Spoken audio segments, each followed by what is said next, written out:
In a remote African village where the sun scorched the earth and life moved to the rhythm of hardship, there lived a girl named Amina. Orphaned young after a tragic accident claimed her parents, she was taken in by her mother's older sister, Aunt Mumbi. Though family by blood, Mumbi treated Amina like an outsider, a mere shadow in a home that overflowed with vanity and pride. Aunt Mumbi had two daughters, Zenzi and Bisi.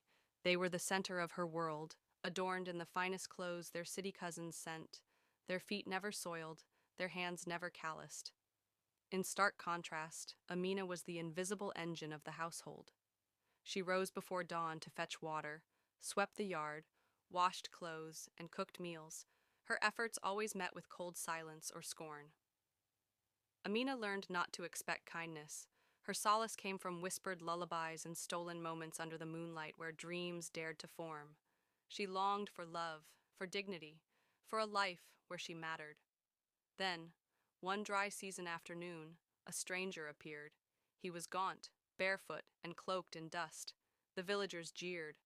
"A madman," some said. "A cursed wanderer," said others. Children mocked him. Mumbi ordered him away. But Amina, curious and compassionate, found him under the old baobab tree that evening. He sat with his knees to his chest, hunger and weariness written across his face. Without asking, she returned with a gourd of water and a crust of bread. "Eat," she said. He looked up, startled. "Why help me?" "Because you're hungry." "I'm Kofi," he whispered. "Amina," she replied. That night was the beginning of a quiet bond. Kofi stayed in the village, doing odd jobs for elders and sleeping behind the market. He was mocked daily, but he never retaliated. Instead, he offered help, a kind word, and his quiet resilience. Villagers saw only a beggar, but Amina saw more.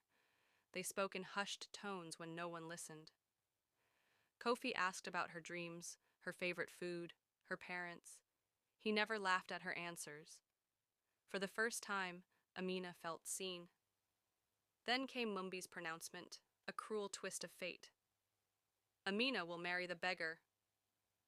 The village gasped.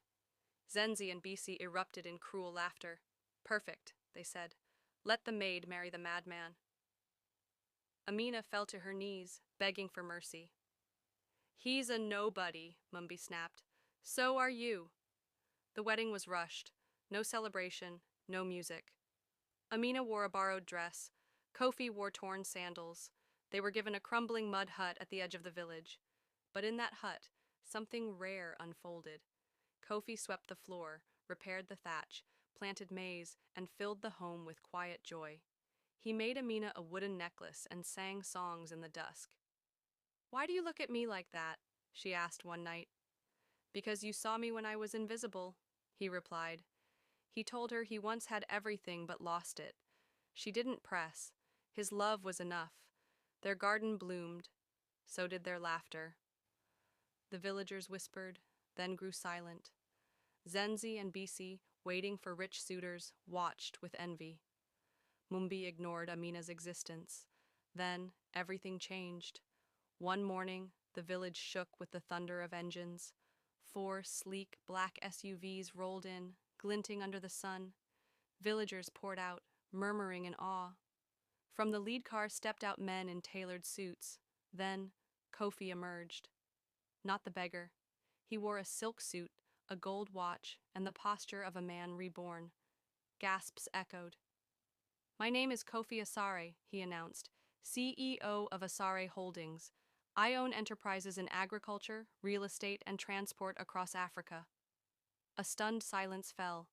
"I came here in disguise, searching for something wealth can't buy, love that sees the soul." He turned to Amina, who stood frozen at the crowd's edge. "There was only one who gave me food when I had none, who married me when I had nothing." He walked to her, dropped to one knee, and opened a velvet box. "Will you marry me again, not as a beggar, but as the man who will give you the world?"